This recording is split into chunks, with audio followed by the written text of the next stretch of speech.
It's good to see you today. We're going to be looking at when the Lord talks about the destruction of Jerusalem today.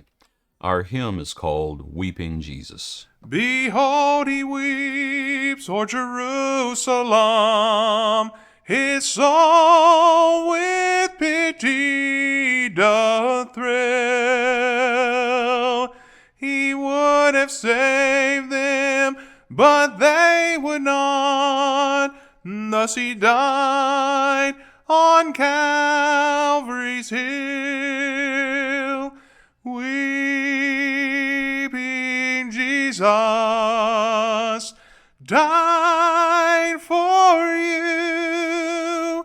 Weeping Jesus died for you. Weeping Jesus died for you. He died for you. Appreciate it, Lee. Behold, he weeps in Gethsemane. His soul with sorrow is filled. His own were sleeping while thus he prayed, Not my will, but as thou hast willed. Behold, he weeps while at Bethany. Our Christ, how tender was he! He showed compassion and sympathy. Thus he comforts thee and me. Weeping Jesus. He died for you. In Matthew 24, verse 1, Jesus went out and departed from the temple, and his disciples came up to show him the buildings of the temple. And Jesus said to them, Do you not see all these things? Assuredly I say to you, not one stone shall be left here upon another that shall not be thrown down. Now as he sat on the Mount of Olives, the disciples came to him privately, saying, Tell us, when will these things be, and what will be the sign of your coming and of the end of the age? We know what he says elsewhere when he says, Jerusalem, Jerusalem, I would have gathered you together like a hen gathers her chicks, but you were not willing. See, your house has left you desolate. And so here, as he speaks about the destruction that's coming, and they come and they come to him. They're looking out from the Mount of Olives, where he's going to be praying a short time later before the crucifixion. And they say, when is this going to happen? When will it happen? And the Lord would tell him, or at least the Lord would tell him what the sign's going to be, because that is their second question. Their second question is, what will be the sign of your coming? Now, they talk about the end of the age as well, and I'm not sure they fully understand what they're asking.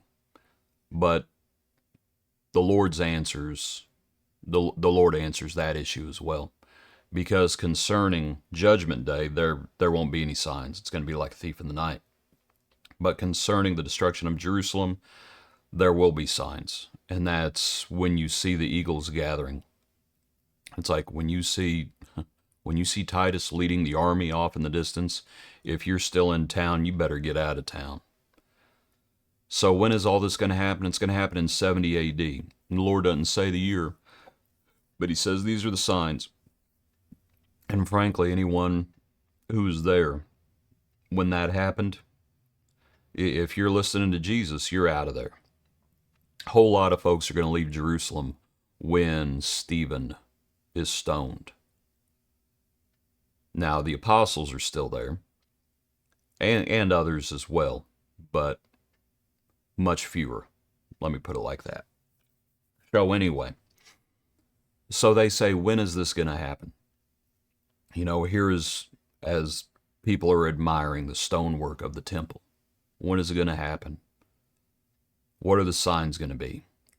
But they don't ask a certain question. And it's perhaps the question they should have asked. When will it happen? What will the sign be? The question that needs to be asked is why? Why is this happening?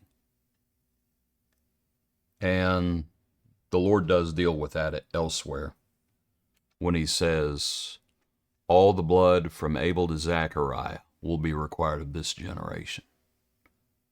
Fill up then the measure of your father's guilt. Why was it required of that generation? It's because all of the Old Testament was getting them ready for the Messiah. And then the Messiah comes in the flesh, and they reject him.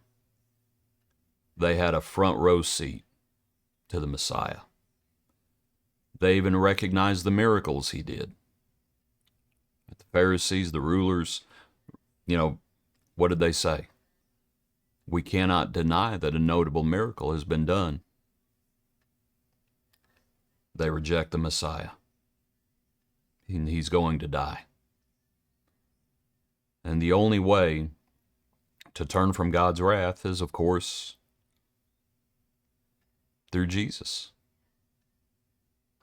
And so that's what we see in Acts chapter 2. This Jesus whom you crucified, God has made both Lord and Christ. And they say, what shall we do? What shall we do? Like, you better come to the Father through the Son. And if you try to come to the Father outside of the Son, thinking you're still God's people, you just stay in Jerusalem and you find out what's going to happen. And so the Lord's dealing with the whens and the hows, and the Lord also deals with whys. It was happening. And so here he is, and it's like he wanted to gather them together. He came to his own, but his own did not receive him. And he weeps o'er Jerusalem. Appreciate you. Hope you have a good day. Join us tomorrow for another portion of our daily praise.